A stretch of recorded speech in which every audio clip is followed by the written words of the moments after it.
So that would be kind of relaxed environment and kind of well, we don't want this to be a fireside chat. Y'all remember fireside chat? FDR. Yeah, Franklin. Okay, but for them, that was pretty smart. Because the people was at that time. panic. Good God Almighty. And also radio had just, remember, this is the first mass communication where you can talk to everybody in the country all at the same time. Or you could be off in West Virginia or down in the sticks or up in New York, listen to the Philharmonic Harmony, something, right? This is all new. Radio to FDR was like TV was for JFK. TV At that time, you know, it didn't fit that time. Did you hear the C-SPAN yesterday when they did Nixon and JFK? Wore him out. But the thing about it, if you was looking at it, it's one thing. Right. But hearing it, right. See, Nixon didn't do as bad. No, he didn't. Listening Yeah. is looking at it. Because looking at it, you're seeing like you using your head, your mind is working a lot. But anyway, our brother just asked a question about other groups and other. There's a certain criteria. Okay, like remember our basic criteria: the Quran, the Sunnah. Of course, it is hadith, things the Prophet speaks, says, da, da, da. Then, after Quran and Sunnah, we have what the Quran says. Travel in the earth and see what was the end of those before you. Travel in the earth that you may seek knowledge. So is history. Then we have to take our own experience. Now, us in here, we're not teenagers. Everybody here tonight. We have a physical, hands-on relationship to the struggle in America that everybody read about. You know, when everybody reading about Martin Luther King and all that, that was in our time. Malcolm X was in our time. I was in the Nation of Islam when Malcolm X was there. You know what I mean? Okay, so all the people they talk about in Stokely Carmichael, another friend, you know, Kwame Ture, H. Rap Brown, Imam Jamil, okay, not Martin Luther King, but everybody else, New Jersey Turnpike incident where they take the people and then the people go to Cuba, and all of that stuff. Those are like personal friends. Okay, so all of us here know somebody was involved in that, and very possible we was involved ourselves. You know, people may not talk much about y'all's incident, but that was a pillar case for America. This is a bigger deal as anything going, you know. That changed the whole complexion of D.C. That's why when I came here, I said that one of the first criterions, who took their Shahada around 77, 78, 79, and 80. And 77 deal with y'all, and then the other part deal with the Islamic Revolution in 79. And Yazdi and all the stuff that's going on here. That's automatic. What did they do after they took Shahada? What was they at? Where did they go? Who was they with? You know.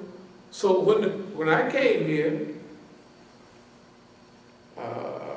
you know the brother, the Pepco brother, he come to me, he's a gun dealer and all of that, and he made some of the calligraphy stuff for the, and he had a crew, we called the crew Skiskelham, and his daughter was floating around, you know what I mean, all of that stuff.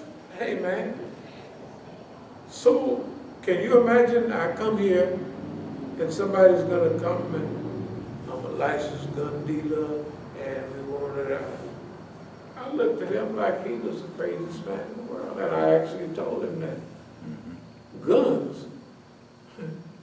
Shoot. You know, but that's what they would use on people, inexperienced people. They got a lot of things to try to get you out of the way. To the questions of other groups. Whether Sunnis or Shias or what have you, especially Shias, we judge by a certain thing. What's your behavior? What's your relationship with Vilayati Faqih? You know, I mean, I love everybody, but what's your relationship with Vilayati Faqih? If you're doing something, are you doing it? Is that what you're teaching in your joint? Is that what you're staying up about all night? But you know, Imam Musa, I really don't believe that a lot of these people have no idea what you're talking about when you say Vilayati Faqih. I know they don't. But see, all right. And I guess this is where you have to educate them. No, I have the best book on the subject. Okay. Just Ruler and Shia Islam. Okay. This is Abdul-Alim Sashidina. Okay. He's an Indian brother. Y'all know about Dr. Sashidina? He's university down there in Virginia. And but in America, he went to school in Qum. This is about Vilayati Faqih. Okay. That's his term. The just ruler in Shia Islam. You know, says the comprehensive authority of the jurist in imamic jurisprudence. Of course, that's Shiaism. Deputyship of the Shia Imam. All of that. See, I know sometime in these subjects I sound like I know more about Shiaism than the Shias. That's the way it sounds. That's the way I'm treated by the people.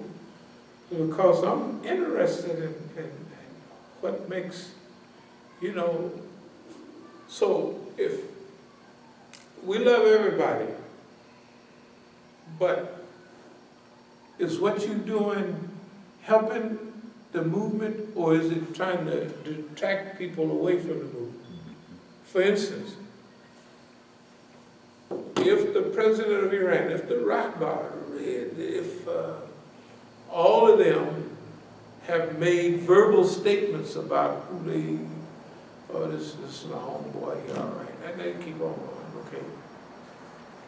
So if you're a Shia, and Imam Khomeini's stuff was wahda, or unity, and you know that if you want to have any Shia program here, you're welcome, and it's encouraged.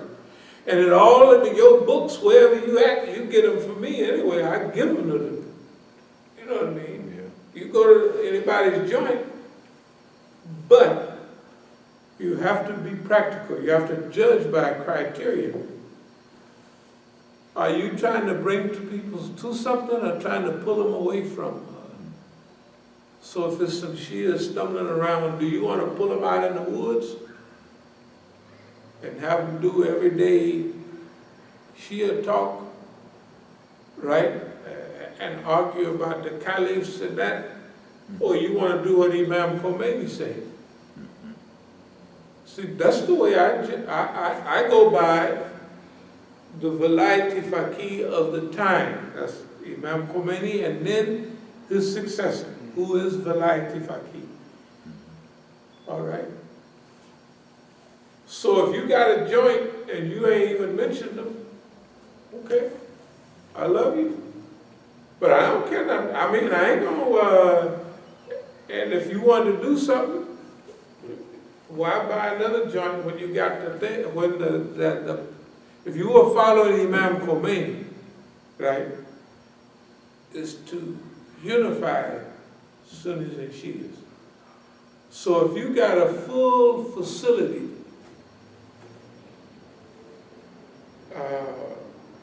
center bookstore where you get all the heavy stuff you can't get nowhere else. Because the other people discarded, they didn't care about it. For the last 2 years, the big Shia centers have been trying to rob me of that. They have technically robbed me of some special books, special print, the most expensive print in print. As-Sahifa, As-Sajidiyya. I don't know if you've ever seen this. They translated I've heard of it. William Shittick. Well, out of the books in Shiaism, you got, of course, the Quran. Then you have Imam Ali, Najul Balagha. Then after that is As-Sahifa, As-Sajidiyya. That's the third. So, okay. I don't know if y'all ever saw it. It's got white paper on it, and it's got a blue cover with gold. Gold, yeah, I've seen it. That book. Anybody else got it? They be selling it for not $1 million, but well, I used to sell it 30 years ago for 60, 70, $75 30 years ago. Okay, when I found out where I could, because I was stumbling into the bookstores, and they were, not the bookstores, but original books printed in 1980, 81, 82. Most of them are still in boxes. So I takes my truck over. Do you think I'm joking? Looking at, have you ever looked in that little thing outside? All them books in there? I remember we was over there cleaning stuff out. Yeah, all those books are Shia books. Yes. Don't forget to mention that was your MO. Because I remember when I first met you, Right. you were a book dealer. I was a book dealer, so I knew what books. You got a smell for books. So I snatched up all of As-Sahifa, As-Sajidiyya. Do you still have any copies available for sale? I got one or two. I got one or two. Little Robert, the big boys. I'm ready to buy. The big boys. I said, when they saw, look, when the shift changed a few years back, they're out to break poor Imam Musa. So they went over because I kept stopping by, the truck wouldn't hold what I had. I said, you happen to have any more of those? Yes. Then the shift changed. They want to cut back on your wealth. So they can count. I picked up probably at that time 100,000 in books, wholesale prices. All of, you remember Issues of Islamic Movement and all of those? I drove up to Canada to Zafran there. Because they had these books. They got them stacked up and they got them out. You can imagine where. We got all of them out there. That's why we had them all here. We still have. The only place you can still get any of those is here. Unless I missed a couple of boxes somewhere. Because I just load them all up. Because I knew their value. Up until 10 years ago, studying those would put you up on what's happening in the Muslim world. But anyway, I'll just get to those by, inshallah, dealing with the Quran right quick.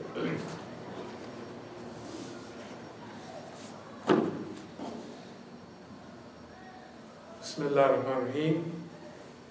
Inna Ibrahim kana umatan kanitan lillahi hanifan wa lam yaku min al-mushrikeen. Abraham was indeed a model, devoutly obedient to Allah and true in faith. And he joined not gods with Allah. I want to read a couple of ayats after that. He showed his gratitude for the favors of Allah who chose him and guided him to the straight path, to the Sirat al-Mustaqim. And we gave him good in this world, and he will be in the hereafter in the ranks of the righteous. This is Ibrahim. So we have taught thee the inspired message.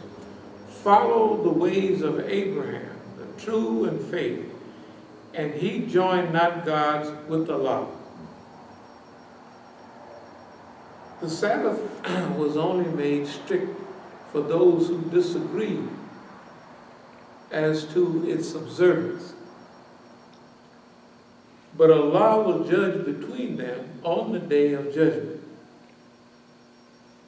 as to their differences. Now we'll get to the ayats that we really want to deal with for the class today.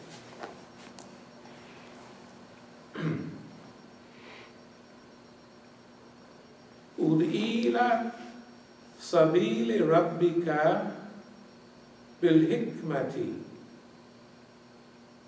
wal mau'idatin al hasanati wajadilhum billati hiya ahsanu inna rabbaka huwa alamu biman dala an sabilihi wa huwa alamu bil muhtadin.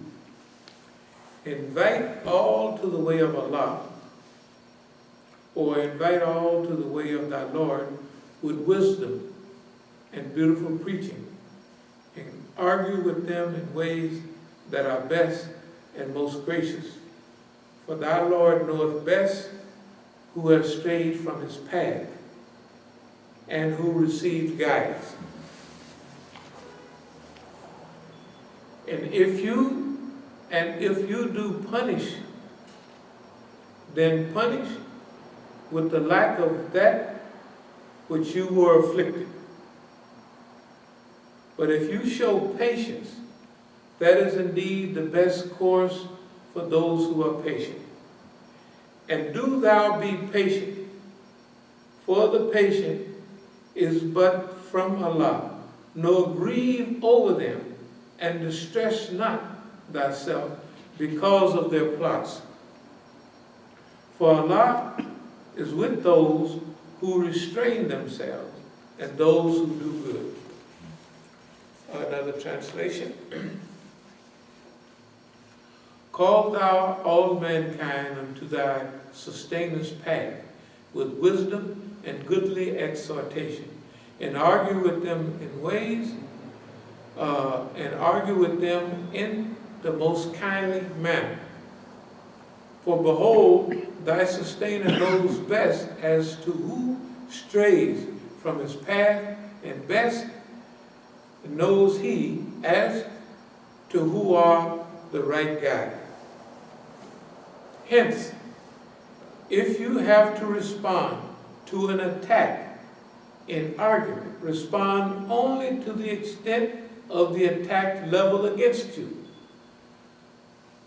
But to bear yourselves with patience is indeed far better for you, since Allah is with those who are patient in adversity.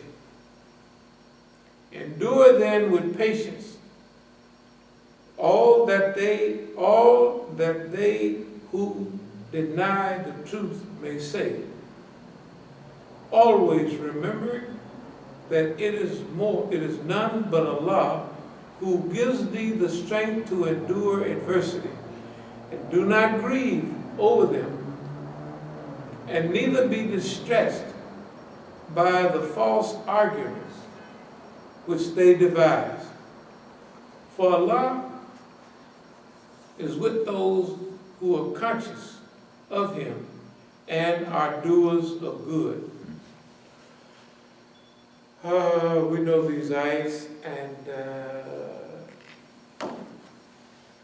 if you would remember, a couple of years ago we went over various fiqhs. The fiqh of argumentation, fiqh of dawah, fiqh of this, fiqh of that. It was all Negro fiqh, and we were given subjects on various approaches to fiqh that people had. They talk about the fiqh of washing, the fiqh of walking, the fiqh of sitting.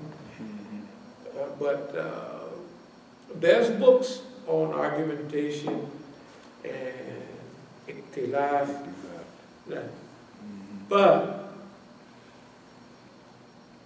this right here to us is, I believe, the best guide, because it's very comprehensive in a few short ayats. So, call to the way of your Lord with wisdom and good exhortation, and argue with them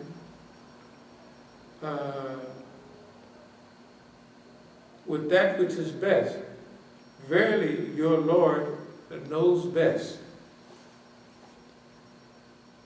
Who strays from his way, and He knows best who are on the right way. And if you retaliate, then retaliate to the lack of what you were made to suffer. But if you forbear, it indeed is better for the forbearing ones. And have patience. And your patience is not but by graces, but by Allah's grace. And grieve not over them, nor be in distress on account of what they plot. Truly, Allah is with those who are righteous and those who are the doers of good. On the one, Inna Ibrahim kana umatan kanitan lillahi hanifan wa lam yakun min al-mushrikeen. This is, of course, one of our favorite ayats. We always read it, but there's a few words in here that relate to us and our mission. Inna Ibrahim kana umatan or umatun kanitan lillahi. Truly or verily, Ibrahim was a Now, this is plural and more. Arabic has singular, dual, and more, them can be all as-salam alaykum, not as-salam alayk. As-salam alayk, peace be upon you. As-salam alaykum is plural, not dual like two or more, because there's something for two, but it's more. Inna Ibrahim kana umatan kanitan lillahi. Ibrahim was all by himself. And this is Allah calling him ummah, because in this case, ummah is of course community, people, nation, generation, species, class, category, faith, model leader, period of time. So in that period of time, because of monotheism being absent, he is the ummah. all by himself. All by himself. This is what Allah said. We're not stretching it. I have the dictionary right here. I mean, before I even got this stuff, I was always going to the dictionary. But now when we translate or when we read, I like the way I'm used to the Saudi Arabic Yusuf Ali, very easy to read. So that's why I read it first. I like it better. Easy to read, easy to, but for detailed understanding, we go for the word translation. And in that it has the Arabic and then the Arabic here and what it means in English. So this is what Ummah is. So the best case scenario is Ibrahim was a model leader. He was a model. So at this time, he's not only the Ummah, but he's a model. He's an example. Okay. Ka'anitan, constant, obedient, devoutly, dutiful, Hanifan, you know, he always, Hanafis. Hanifan, one who sticks to the original religion, Hanif. So the Prophet, peace be upon him, before he became the leader of the Sunnis, he was Hanifan. He followed the natural religion. Basically, as his uncle, he followed the basic monotheism, but it didn't have the name Islam. Because he never did worship the idols, remember? Right. So he had went through a self-purification process already. And that's what he was meditating on. Now, I know this stuff ain't right.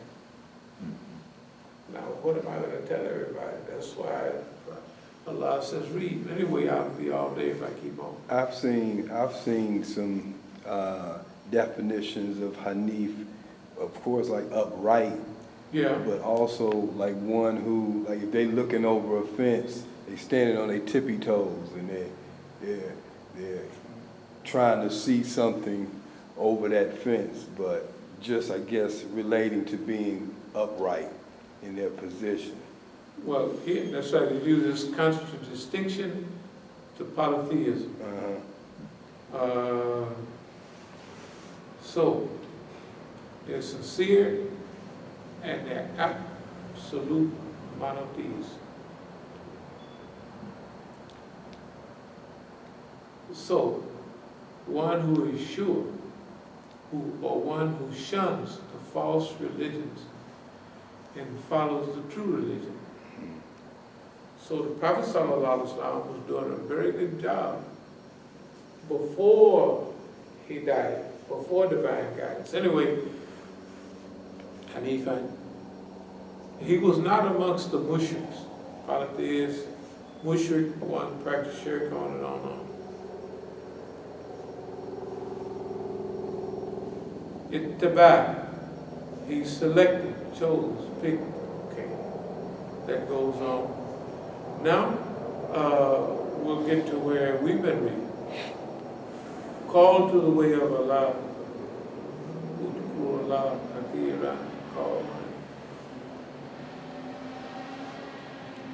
call to pray, to invite, call to the way of thy Lord. With what? Bil hikmah. With wisdom. Call to what? Sabili. Sabil, fi sabilillah. Sabil is a way, highway, path, road, means of proceeding to a point. Sabil.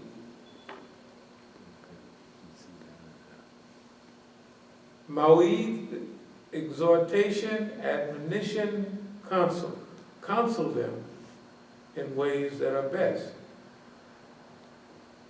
Jadid, argue, debate, dispute, of course, in the best way. This is just about general conversation. As the other ayat said, that we read about Ibrahim, Allah will judge between the people about the things that they just, and that's part of our mission. I talked about it before, but I just read it here a minute ago. And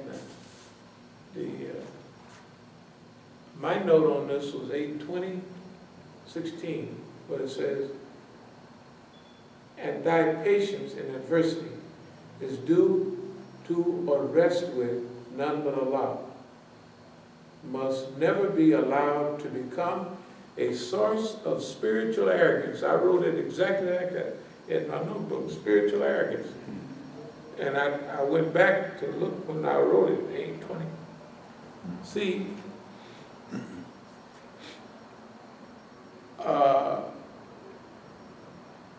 what we're doing and what everybody else is doing. We went to the Jersey, what was that? Whatever what place was. New Jersey. Atlantic City. Mm-hmm. If we don't have patience with the brothers, we can become spiritually arrogant. Because their behavior will force you to think that they are crazy. Right? I mean, something is wrong with them. Because they're not saying anything about what the reality around us. You know what I mean? They're just not in the real world. And we believe we are. You keep that up too long, you will develop spiritual arrogance, self-righteous, big eyes and little U's, you know what I mean? That stuff is a part of religion and it's a part of movement. People will slip into. See, we used to have a saying in the dunya, there's too many ways to be a fool to duck them all. Yeah. What that meant was that there's too many ways. Like, I may be a gambler, good gambler,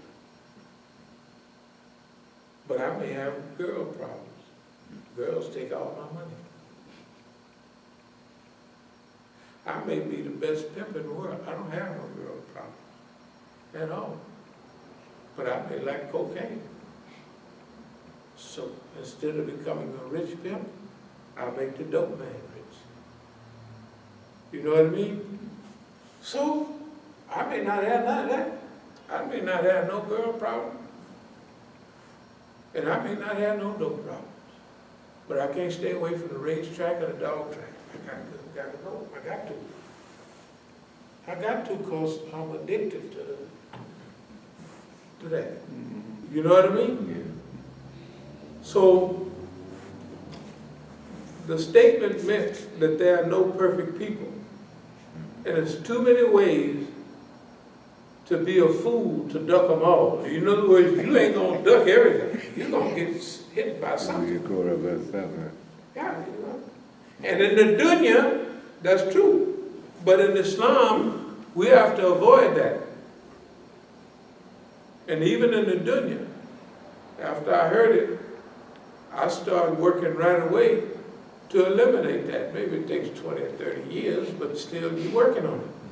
There's too many ways to be a fool to duck them all. How do we avoid being trapped? How do we avoid shaitan slipping up to you and saying, oh yeah, you're a good brother, you're just a good brother. We have all the poor niggas, and they all lie on you, and you're a good brother anyway. And you know, you might as well just stay to yourself. Leave them niggas alone. They ain't worth dying. They ain't did nothing. They ain't gonna do nothing, and they never have done nothing. They're niggas. You know what? The shaitan is basically correct. Right? 96% of the time, he's right.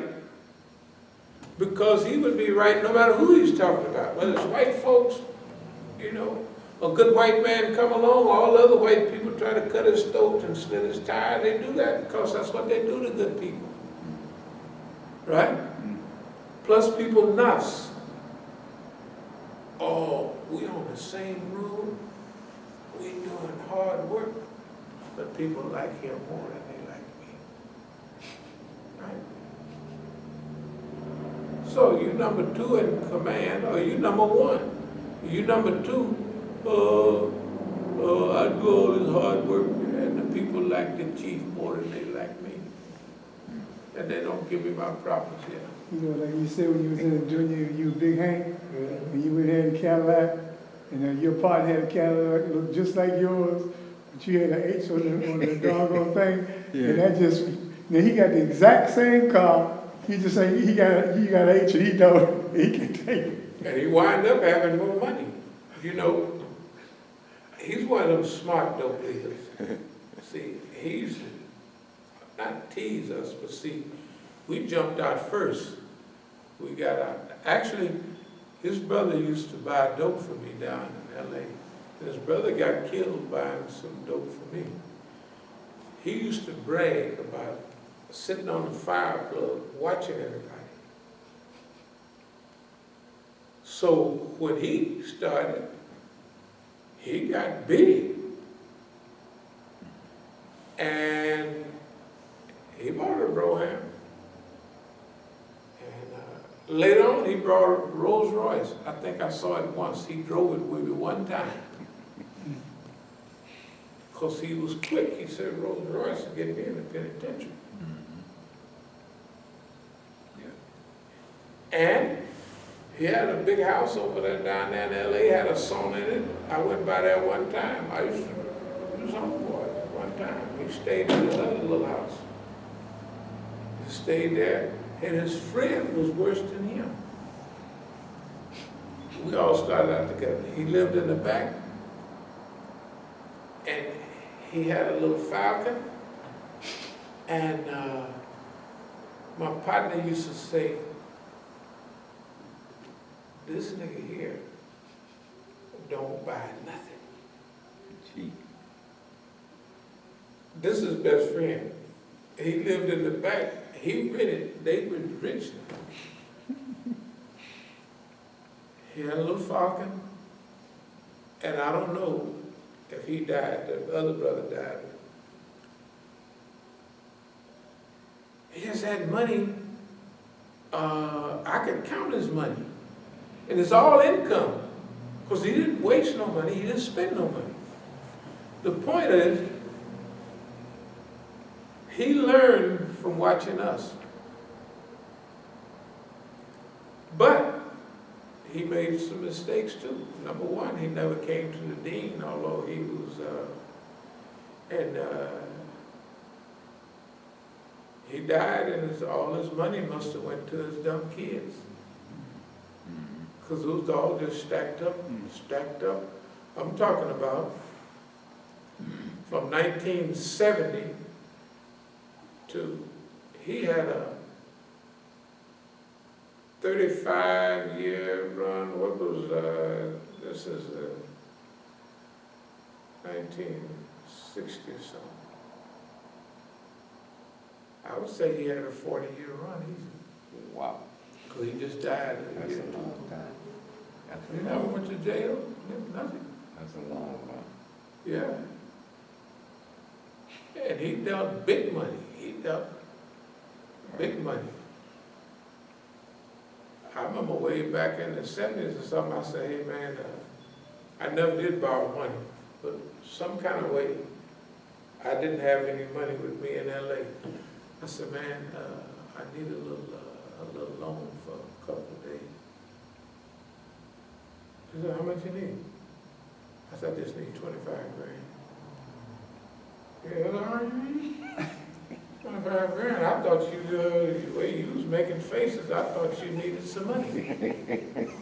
But anyway, too many ways to be a fool to duck them all meant that he watched all of that stuff and he learned. But in the final analysis, he missed the whole picture. He wasn't anti-religious or nothing, you know, but movement and stuff like that, he thought that money was the movement, and he didn't trust a whole lot of people, which he's basically right. But he died, and none of his money went with him. So that's what him means true. There's too many ways to be a fool, to duck them all. Okay. But in our case, we came to religion.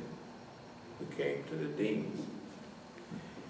And no matter what happened, we go back to the deen for guidance.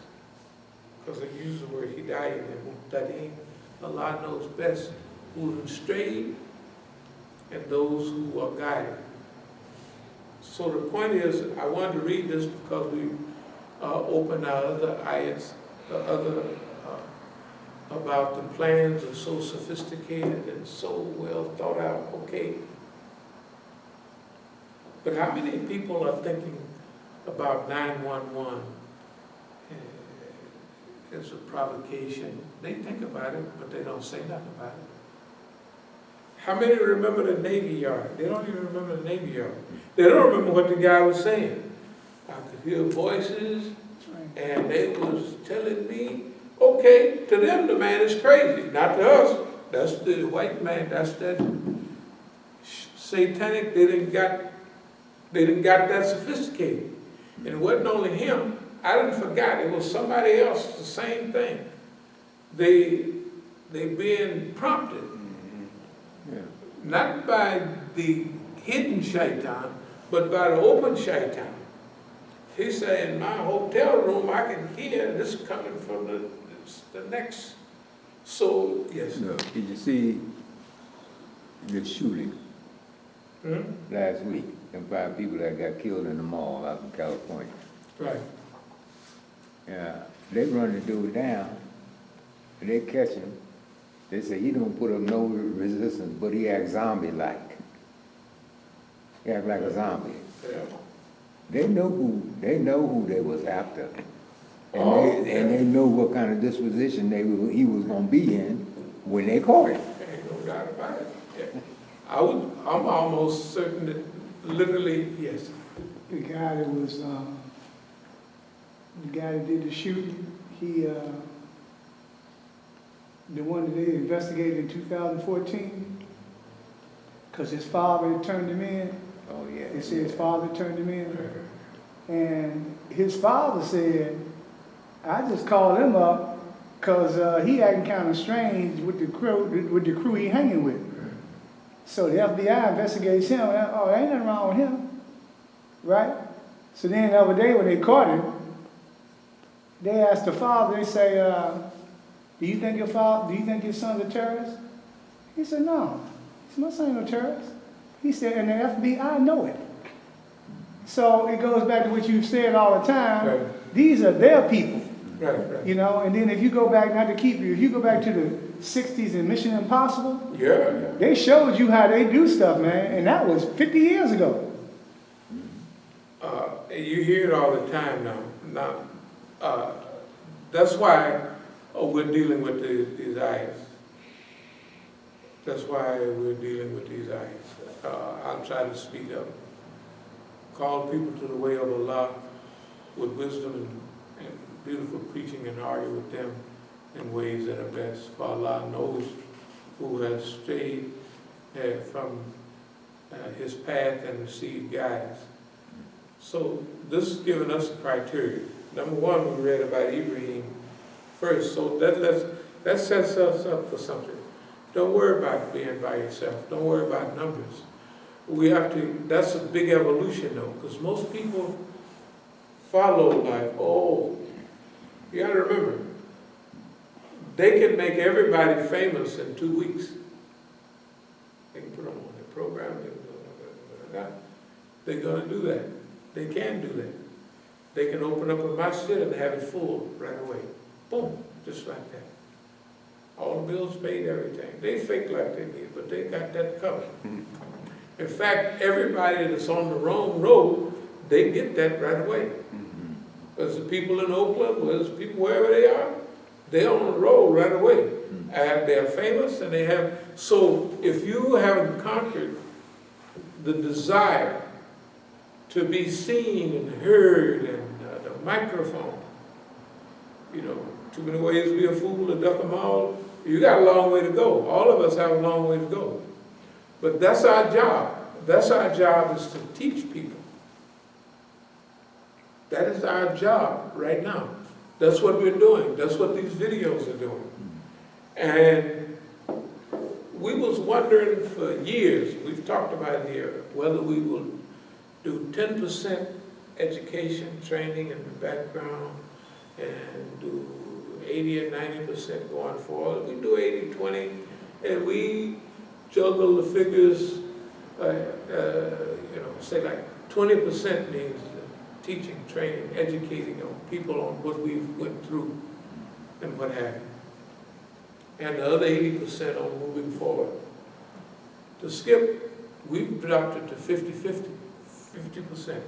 Why? Because this is a two-front war. Y'all remember reading about D-Day, right? D-Day, June 6, 1944. That was the Allies, or the Russians wanted the U.S. to open, and the Allies to open up a second front to divide the German forces. So it'd be fighting on the eastern front in Russia and on the western front. That's very difficult to fight on two fronts at one time. Okay, our job is to other people, the most difficult job in modern times. But for us, it's the easiest, it's natural, it's not even a job. It's like, it says for those who are patient in adversity. For us, this is not adversity. It's normal. Why? Because when you read the Quran, what we come in contact with is normal. And when you plug into Allah, Allah takes care of you. Allah takes care of you, and when Allah got you covered, what we call strategic death, that is not only strategic planning, strategic design, strategic management, but strategic depth, going real deep off into this. Allah will train you for your job. We are trained for the job. All of us have experienced our own level of training. Now, for me personally, it's been a 50-year training, I know. Because me personally, I am now what I wish I would have been in those days, but I don't wish. I just, the way you was then, but a more improved version, a more taught, a more trained, a more. And this is a godsend because, see, it's different than Jahiliyyah. No matter how much money you get, no matter how much fame and all that, you're not sitting there comfortable with your feet on the table and just feel like warm, buttery feeling. You don't feel like that, do you? I don't care how much money you get. You may hit that for 2 days out of the year. You may get a spell where you feel a temporary feeling of euphoria. Everything is all right. That don't last. If you're lucky, it'll last a week. But it ain't gonna last no longer than a week. You may get a couple of days every now and then. You may even just stumble on a month of relatively, it's all right.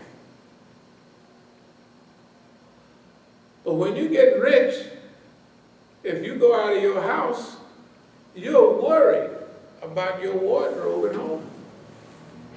everybody know where you live, you got a wardrobe. You know, in those days, people used to burglarize your house, steal your wardrobe. Alligator shoes and all that. Shoot, man, they can sell that stuff.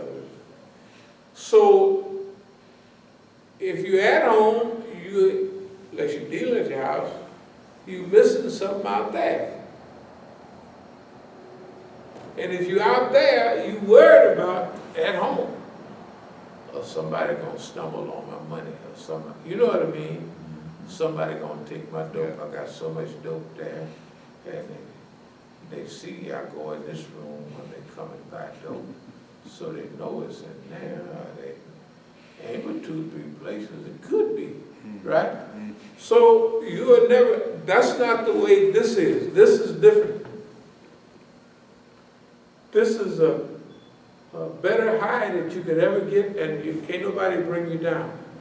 Provocations, them Negroes, that's why I said don't worry about them people, basically provocateurs. Agent provocateurs, don't worry about them people. Don't get mad at the people. Call people to way of Allah with hikmah. So, every now and then you get mad at them niggas. Try that if you want, but you gonna tell them low down, dirty niggas. Do you know what they did? Just because they did it, they didn't cause you no harm or no trouble, but to be that stupid, it get to you. You gotta go back to the Quran. See, that's why we not worried. We ain't worried about being misguided, because we know we're gonna stay with what we got, and we're gonna adhere to some of it. This is the thing. There are people that know the Quran backwards and forward, but they don't. I don't know. Maybe they do. Let me stop a lot. Maybe they adhere to it, and I don't see it. I just don't have a vision to see that they're adhering to literally anything in the Quran or Hadith. You know, they couldn't be like, for instance, in Oakland or in here. Everybody in the region know what's going on over here. If they read the Quran about your brother, you know what I mean? If he hurt, you hurt. Don't nobody, whatever they do with this Masjid or whatever they do with Imam Musa in California, outlandish stuff, you can believe. I could sit, if I was sitting by that phone waiting for a nigga who could have called, you remember they used to have what they call a Lonely Hearts Club? I would be the #1, I'd be the leader of the Lonely Hearts Club. You know, no card, no letter, no, I would be lonely.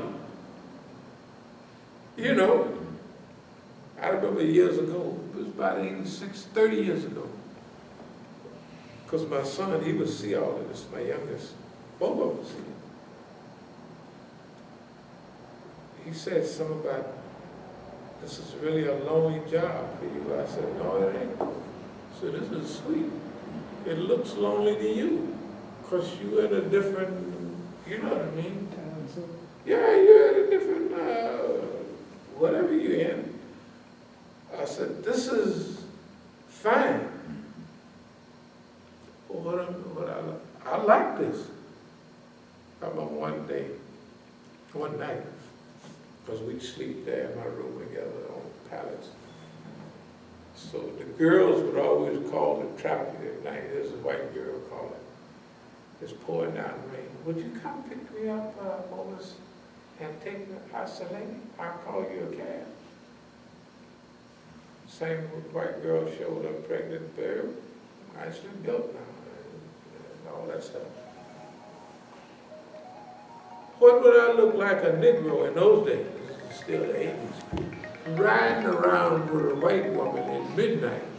Raining in the car. What would they, you know, what would you think? I mean, you would say, man, that's a good brother. He ain't been to penitentiary, he ain't been married, so, you know. I would say, ain't nothing happening. You would say, I know. I believe you. Right? But at the same time, the point is, you know, what because of strategy and because of the highest people in management, you know why they get paid the most money? Because they're problem solvers. That's what we are. We're solving the problems of the Ummah. That's our job. They call it R&D, research and development. We're researching the movement all the time. And we're developing schemes. We are doing it now, and we have been doing it. This right here is a result of research and development. We've researched literally, is that still on? Okay. Anyway, I'm going to go on and speed up. So, Imam is a problem solver. 50% on teaching, training, educating, trying to help the brothers. You see what I mean? That's our duty. That's our job. That's our responsibility. The other thing is longevity. Can you imagine longevity? Just being brief. Look at how long any movement lasts. Just think about our movements. And the Black Power movement, how long does SNCC last? I mean, on the punching. Not too long. Well, NAACP got a long run, but I mean, that's different. The Al-Islam movement, Islamic Party. When did y'all's organization originally start? What year? About 1969. 69. So y'all had about an 8-year full run. Yeah, Maybe about an 8-year full run. Okay. The murders in the brother's family took place in January of '73. And that kind of disrupted things for a while. Right. And he was very selective from then on as to who we brought in to the community. Very selective. Yeah, oh, that stuff was very disruptive. Is not the word. That is, but to survive it is a miracle. The point is longevity. We've been in this masjid 20 years. And it seemed like we just got here. Well, just got here. But I mean, we still haven't finished a few things around here. So that's 20 years. Okay, we've been in D.C. Come on now, 25, 6, 7 years. It's a long time. We've been at the Islamic movement for 37 years. It's a long time. And all of it directly challenging the United States government. That means longevity. That means plenty of fights. You can't improve unless you get in the game and you have fights. I mean, you get good. You can train, you can aspire. You can become pretty good. But the more big fights you have, the better you get. You know, when you have a fight, you're better than when you went in. You learn from that fight. You know, okay, all of the fights that we have had, all the challenges, have made life easy for us. Everybody look at us, all the other groups, people will just look and say, are you still here? And they mean it sincerely. You're still here. Ain't nothing, not a thing, nothing wrong. No schizophrenia, no paranoia, no nothing. You can't explain it to people because they're going to have to get into the Islam and get some challenges to get that.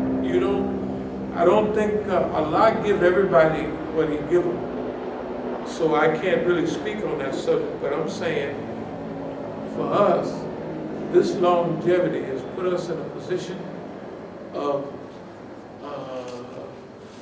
let's call it modernization of Shiaism.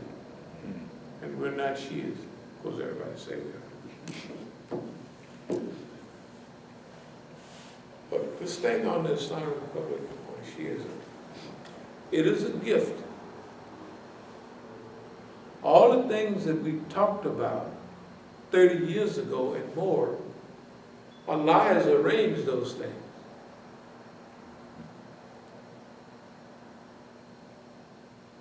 Stabilization of this Islamic Republic. It's now stabilized. It's the #1 country in the region. Export of the revolution. The revolution has been exported. Not the way we thought then. Saudi Arabia is the enemy of the people now. The enemy of the world, not Iran. Remember, go back 3 or 4 years ago, the main enemy of the world for them was Iran. And it's rained today too hard just because Iran was doing something over there and it made it like that to stay from. Right? It was clear. Everybody was anti-Shia. I would come here to visit. They had Somalis over there 30 years ago passing out, gave them $100 a day to pass out Shia, anti-Shia literature. They just walked around, passed out anti-Shia literature. Somalis. It was good for them, $100 a day in those days. Shoot, that's pretty good money. Who could afford that? The Saudis.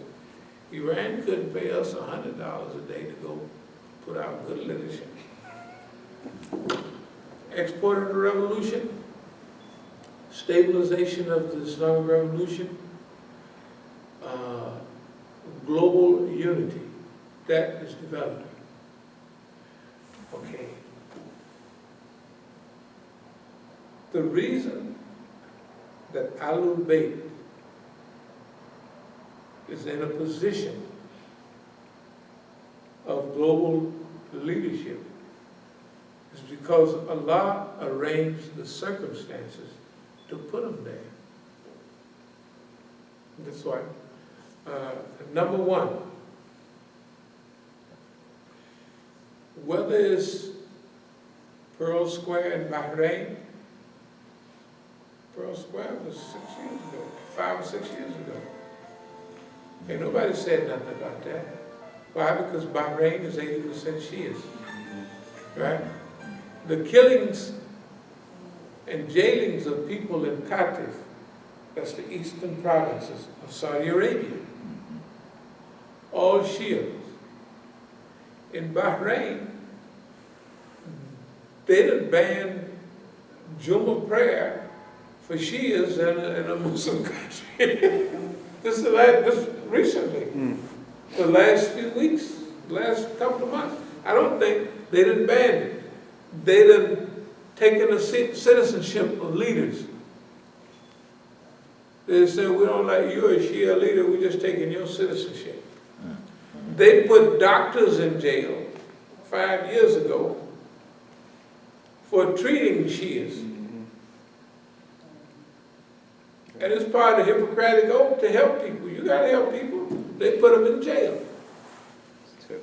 The bombings, the killings in Pakistan, in Afghanistan. Look what happened to Allama Zakzaki in Nigeria. So on the surface, the Shias would be viewed as the victims of an onslaught. Who's the onslaught? Daesh, ISIL, all of those people. Who created them? Everybody knows Saudi Arabia and all of those people created it. Who is hated? Daesh. These people are so brutal and so ridiculous that everybody hates them. And now, Shiaism sounds very good compared to them bums, right? So nobody is, oh, the Shias. No. It's those people. And those dummies don't know that the same people that develop it. Why is Saudi Arabia acting so crazy? I have to tell the brothers, they wonder, Saudi Arabia has insane. I said, yes, because that little piece of paper you signed with them, with Americans, on their nuclear agreement, right? Made you the good guy. Now Saudi Arabia is bombing Yemen for no reason. It's killing people all over the world for no reason. It's dropping the oil price and spending billions of dollars on weapons. It's insanity. It's insanity. It's insanity. And now the Americans are making, you watch their movies, that'll give you an idea. You ever watch Madam Secretary? I don't watch Madam Secretary, but everything you see is makes them look stupid. The Saudis look bad. It makes the Saudis look bad. Okay. Even Madam Secretary, not that I believe the stuff, but you want to know who are they making the bad guy. Mm-hmm. Iran's relatively all right. In fact, last year, Madam Secretary was dealing with Iran, and the guy that was the foreign minister was exactly like Javad Zarif. And the CIA had a nickname for him. And Madam Secretary, remember, used to be in the CIA. And so he asked her, why did you have that nickname? But they do drop a few hints. The other people don't know nothing about that. True enough. This year, Madam Secretary had the Saudis, the dialogue is, oh, why is Saudi Arabia doing this? And what is it? And who are they? And how can we explain that? This is the State Department got to explain.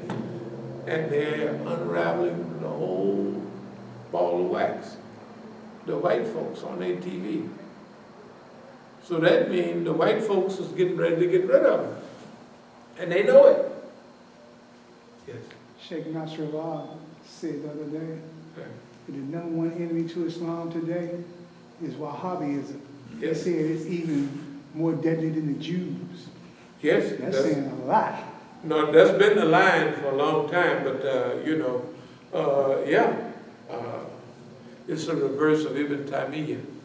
Ibn Taymiyyah, they asked him about the Shias Muslim. He said, yes, but they're worse than the Jews. This is what Ibn Taymiyyah said. Anyway, don't worry about it. Now, let's skip a little bit. Here we are. And we got the Rahbar in Iran. Hoping he lives another 5-10 years. The Guardians Council of Jews skated by Ayatollah Jannati, the good guy, the old guy. He's the leader of the Majlis that choose the Rahbar, but he's 90 years old. Right? So, Rafsanjani's crew, this crew, remember the Rahbar said, Nufuzi infiltrators, okay, just tell those things, no problem. Jariyan Nufuzi organized saboteurs. They want to change your system. He knows exactly what's going on. That's why we can talk about this now all we want. We've been holding back for 10 or 15 years because we didn't want to go ahead. But when the Rahbar opened the door, now we can play catch up.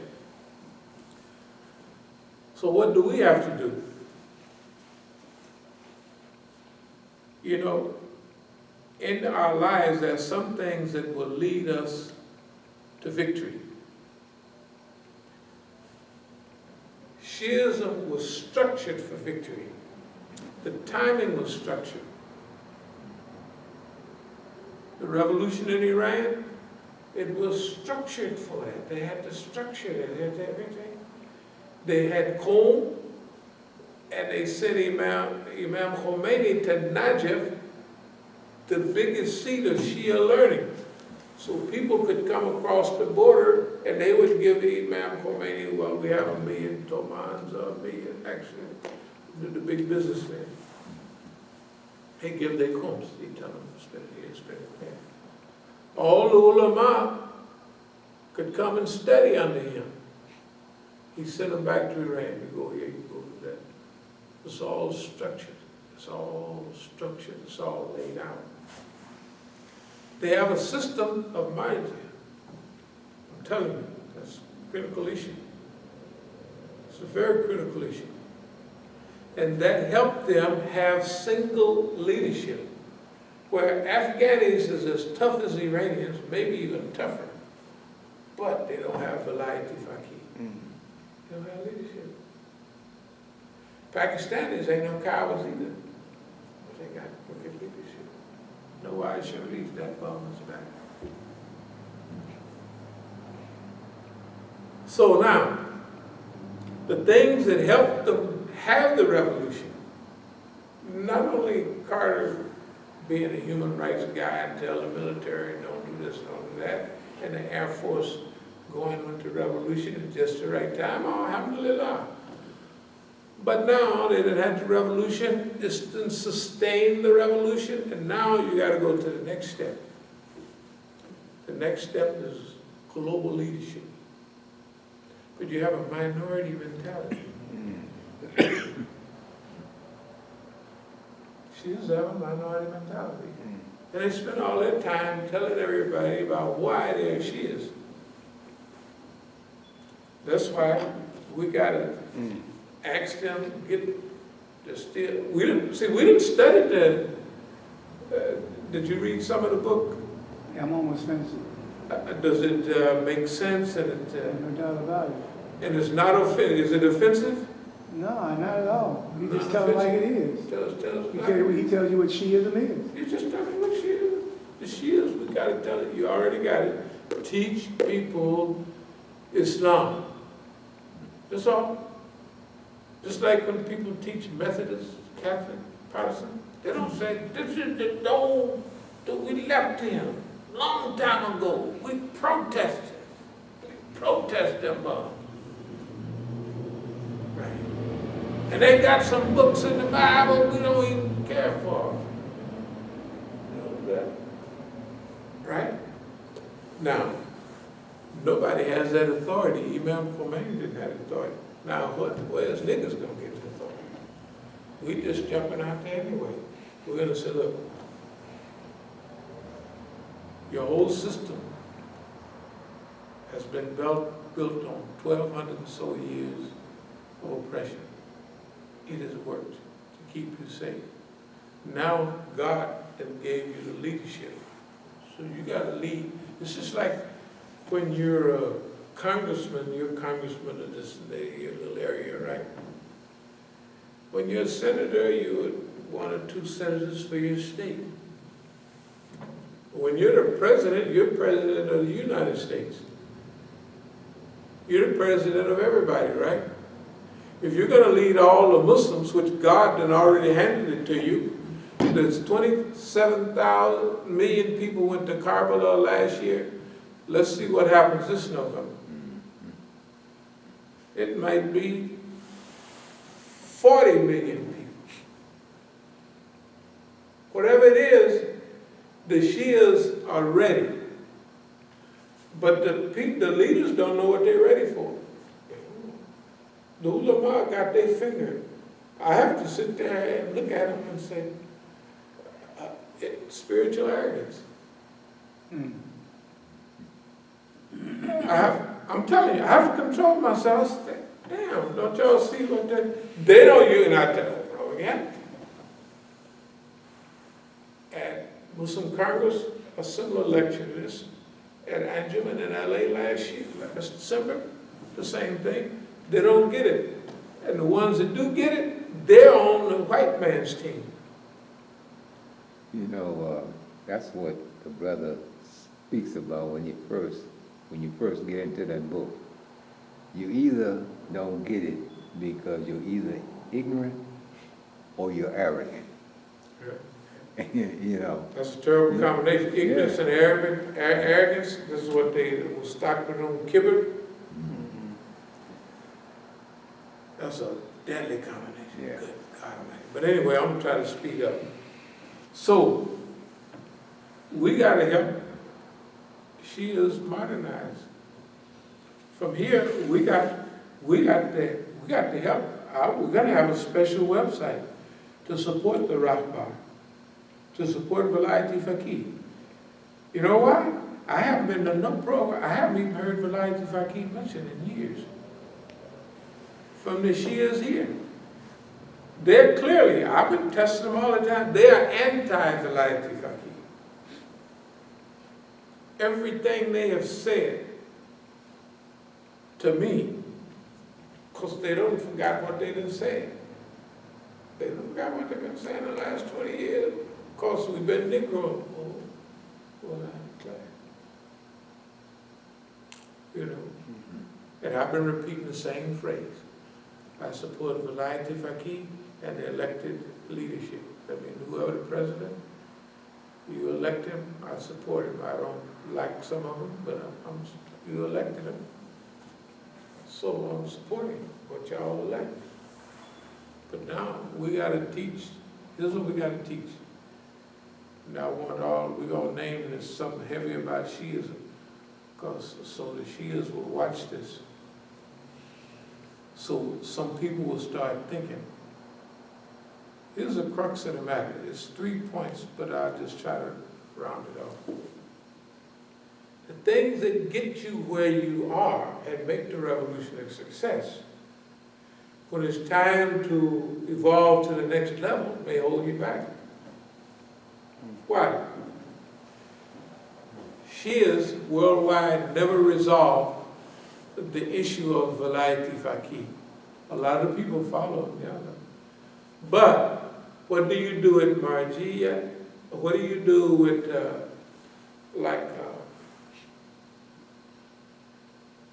Muqtada Sada during several years ago when they went to Najaf? They bumped off one of the islands, you know.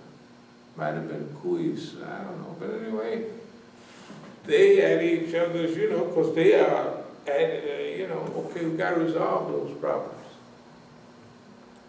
Shias have to resolve, what do you do with Masjid when you have an Islamic state that is all strictly along the guidelines of al-Bayt, but allows Sunnis in Sunni areas, the judges, the fiqh, everything is according to Sunnis. If you're a majority in Iran, if you're in the Kurdish area where everybody is Sunnis, when you go to court, it's by Sunni fiqh. That's part of the Constitution, not Jafari fiqh. Okay. So we have to help people with fear of the past and fear of the people.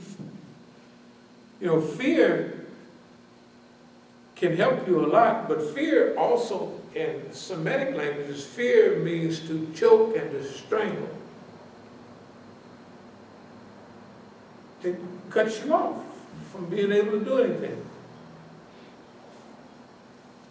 So we have to help give a vision of al-Bayt in the 21st century. Al-Bayt for the future. We got to do that. Only reason we have to do it because ain't nobody else doing it. Okay, when you problem solve, you get paid for solving problems. If you see a problem, you have to start solving it. We do, whether you get paid or not. We'll get paid in heaven. And we ain't worried about getting paid. No way. That's one of the beauties about Islam. Okay, we're going to speed up. All of the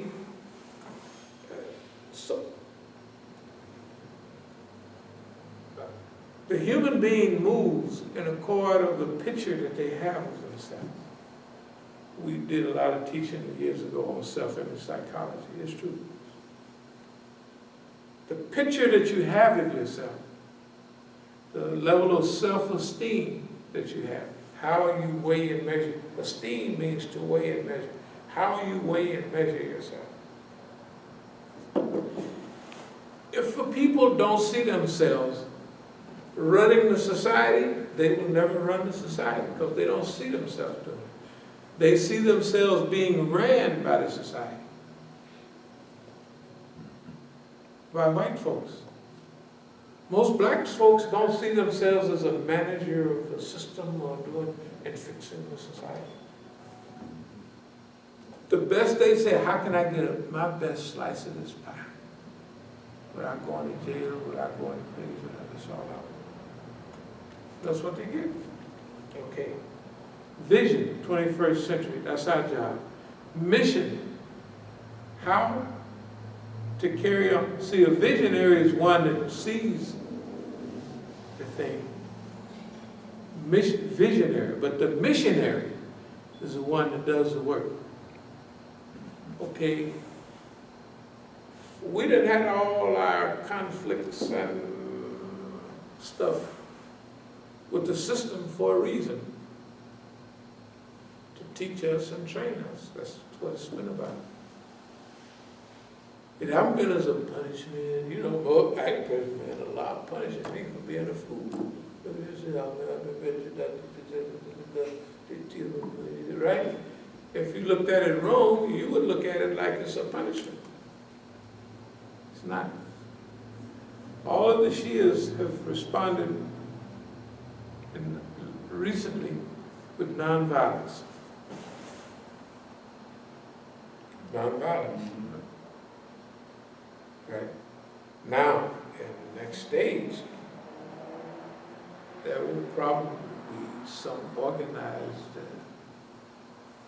violence like Syria and get rid of Daesh, all that. There's going to be some physical.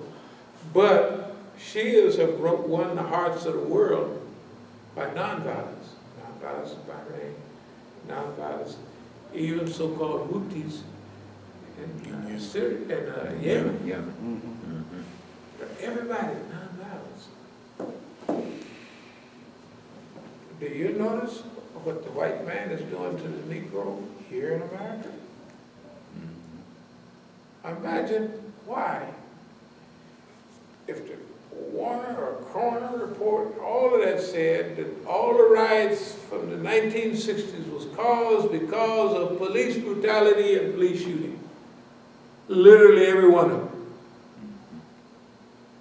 Well, why would the police keep shooting niggas at the worst time that you can figure? Why wouldn't they have let's have a 6-month moratorium on shooting niggas? Because they want niggas to get violent. They want that ride to come back. Yeah. And it helps them clamp down all the guns. You got to stop them.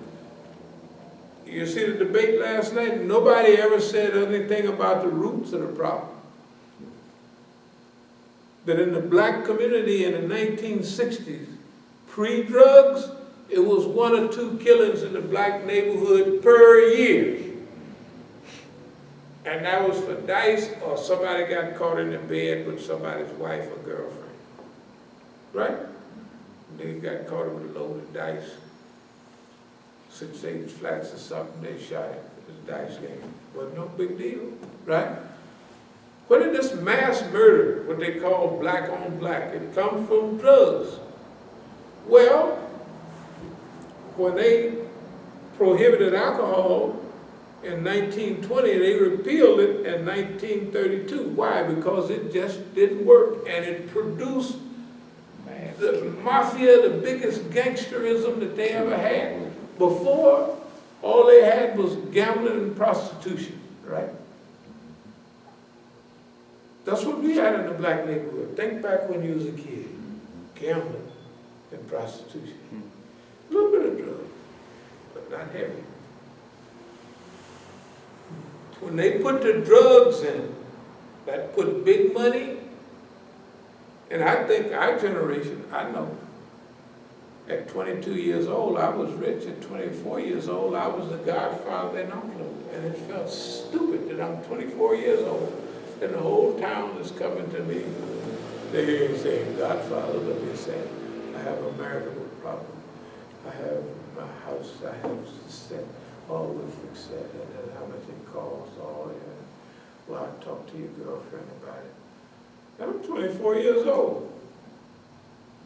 I want to be out acting a fool.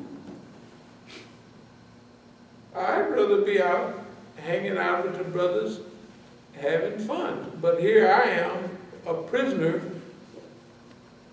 of all of this responsibility. Who wants it? Prisoner of your success. Prisoner of success at 24 years old, 23, 24.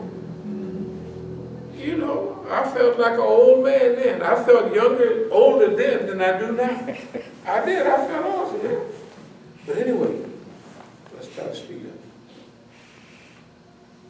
Vision. We got to help our people see. For this period, we have to help Shias with the vision. It's not called like you're going to just lead the Muslims, but there'll be an element of guidance. You know, let's call it facilitators. You know, facile in Spanish means easy. Facilitator means someone makes things easy. Make this period easy. That's the job of Shiaism. But we got to encourage them, and it's going to be hard because they're being pulled back from the Imam's line. They've been pulled back from the Imam's line to standard Shiaism. Not revolution, but just standard Shiaism. Well, if you're a standard Shia, you're just like a standard anybody else. Without al-Faqih, right? Without the revolutionary element, what are you talking about? You want to take me back 1,200 years and argue, or 1,400 years and argue? What does that do? I ain't had nothing to do with it. It don't help me. It ain't going to help you. What are you arguing about? Do like he did. So we have to help. It's a big job. Now, helping without authority. Remember when we was talking about to the side and you were saying, he has the knowledge and experience, but so yeah, that's right. It's true. It's like us. Technically, he's not an Ayatollah. Technically, he's not an Ayatollah. Technically, we're niggas. Technically. It's true. I mean, we look like them. We sound like them. All the other things. We even live in that neighborhood. So we will be suspected as niggas. We're nigga suspects. Okay, I'm going to try to speed up. Nonviolence and the Negro right now is smart. So we're going to sound crazy telling Negroes, take it easy. Black lives matter. I said, yeah, well, so what?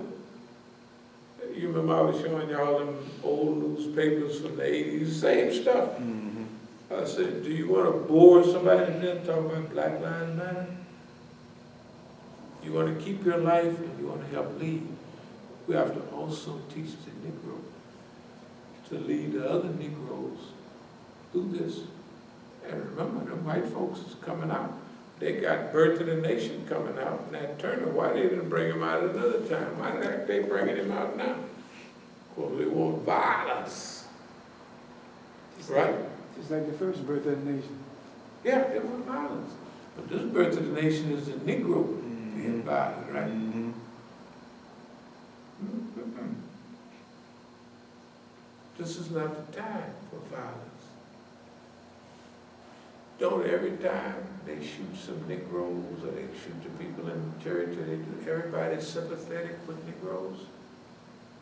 They try to come right up behind, and the people in whatever city say these outside people are coming here, causing trouble. Agent provocateurs. Agent provocateurs. Okay. We gotta get our websites together. I'm gonna move toward so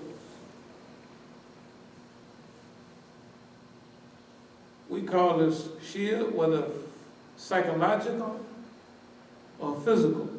It should be a guerrilla type thing. Instead of openly shooting people, if somebody snipes at somebody, that's, you can't control that. And leaderless resistance. They can say what they want, but they don't like these right here. They hate it. They'll try to break them all, get rid of them. Okay.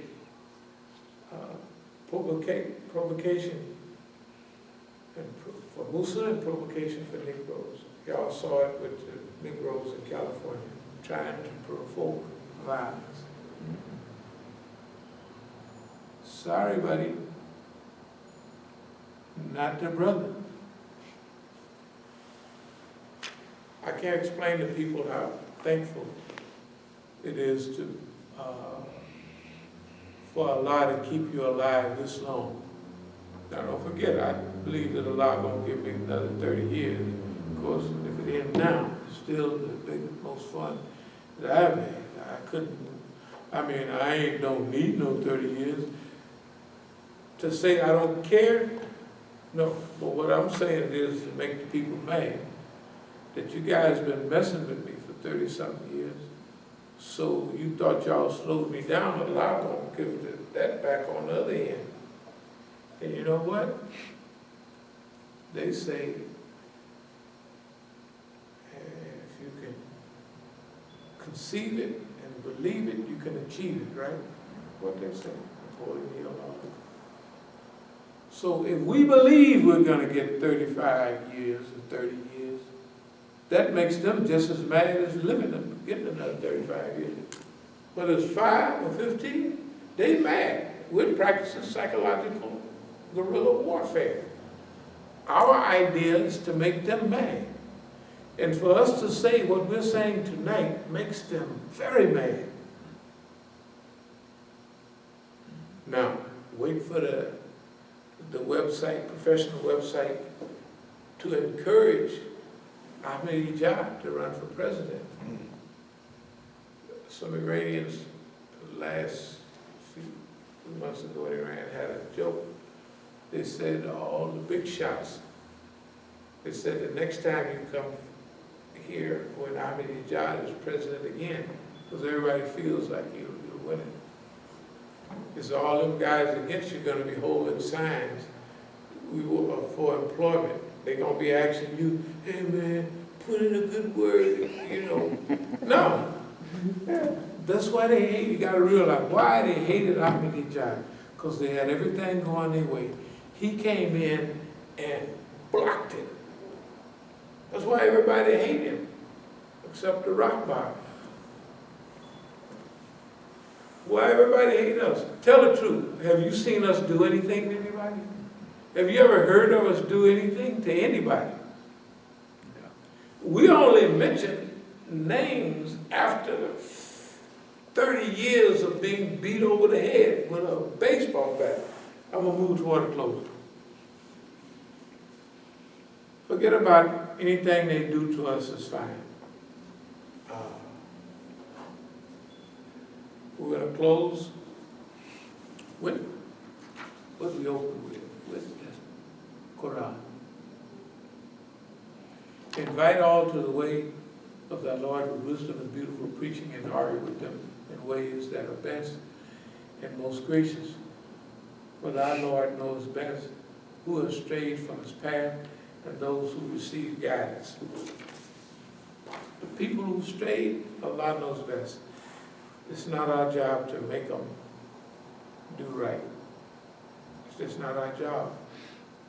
As one of the other ayahs said, Allah will judge between them at another time about who was right and who was wrong. So we're not going to harass people and fight with them and be mad at the people. We're not mad at Abdul-Malik, we're not mad at Mukhtar, we're not mad at Siraj, the fish mouth Imam up there, all of them. We're not mad at those people. None of them. All of our allies that cut our throat, I mean, they walk right up to you and slit your throat.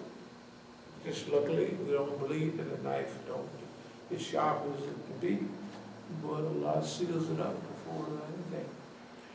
If you punish, then punish with the lack of that which they have afflicted you. But if you show patience, that is indeed the best course for those who are patient.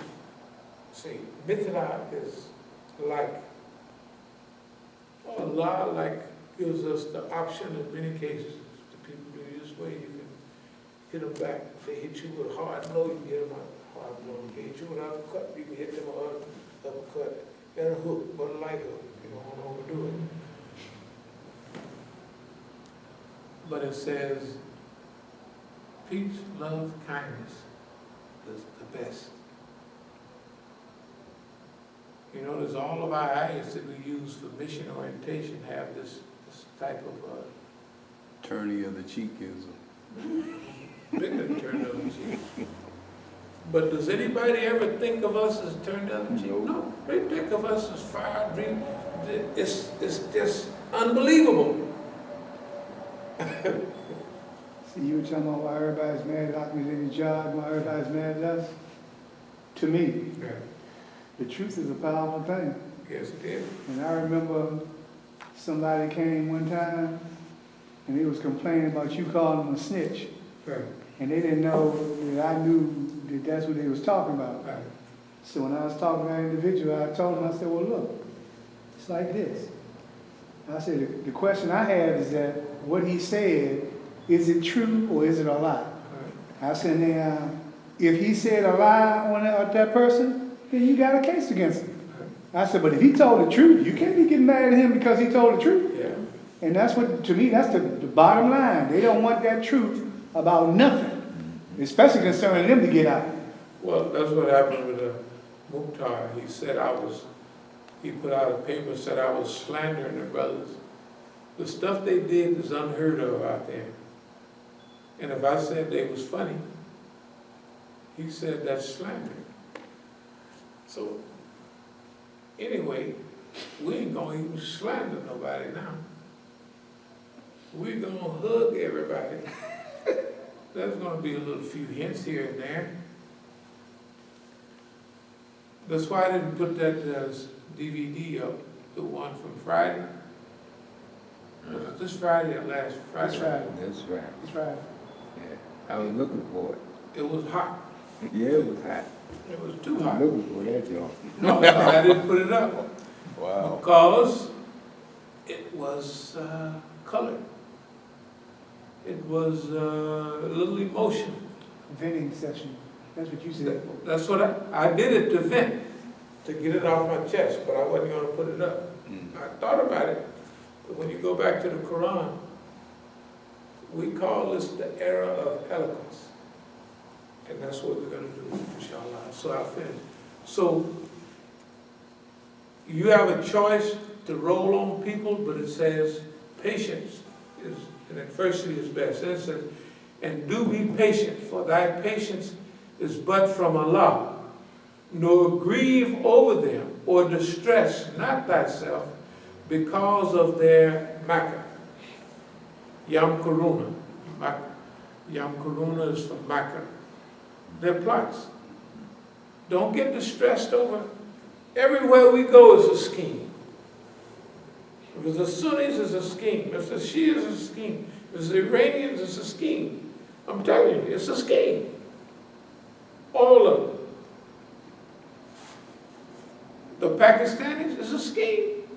When I went up there to New York, everybody was in. Everybody's in on it, but me. They all are big, used to be enemies. They're all in this together. And do thou be patient. Then it says, for Allah is with those who restrain themselves and those who do good. The muhsinin. That's what we want to do. So, dear believers,